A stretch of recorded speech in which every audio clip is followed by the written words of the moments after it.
গৃহবধূ সিরিয়ালে শুভলক্ষ্মীর জীবনে আবারও নেমে এসেছে দুর্যোগ। আকাশচাঁদ জেল থেকে বেরিয়ে এসে শুভলক্ষ্মীর মেয়েকে কিডন্যাপ করে নিয়ে যায়। শুভলক্ষ্মী অনেক খুঁজেও তার মেয়েকে আর ফিরে পাবে না।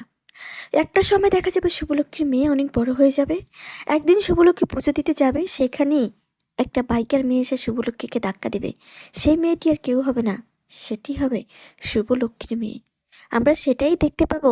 আকাশের মতো করে শুভলক্ষ্মীর মেয়েকে যতই তৈরি করতে চায় না কেন, কিন্তু একটা পর্যায়ে শুভলক্ষ্মীর কিছু গুণ তার মেয়ের মাঝখানে রয়েই যাবে। আর ওইদিকে মোহনা একদম সমিতকে স্পষ্ট করে জানিয়ে দেয় যে এই বেবিটা হয়ে গেলেই আমি বাড়ি থেকে চলে যাব। এই কটা দিন আমাকে জাস্ট কষ্ট করে সহ্য করে নাও। আর আমার এই বেবির কোনো রেসপন্সিবিলিটি আমি তোমার উপর দেব না। আমি চেষ্টা করবো যাতে আমি তোমার সামনে না আসি। সমিত মোহনাকে কিছু একটা বলতে চায়, কিন্তু সেই বলার আর সুযোগ থাকে না। মোহনার প্রতি সমিতের সেই ভালোবাসা, আবেগ সবকিছু সমিতের নিজের ভিতরেই থাকে, আজও মোহনার কাছে প্রকাশ করতে পারেনি। অন্যদিকে দেখা যায় যে শুভলক্ষ্মী তার মেয়ের নামকরণের অনুষ্ঠানে যে দুস্থ লোককে খাওয়ানোর ব্যবস্থা করেছিল, গুরুদেব শুভলক্ষ্মীকে হেনস্থা করার জন্য অনেক মানুষ আরো বেশি করে এই বুঝে পাঠিয়ে দেয়।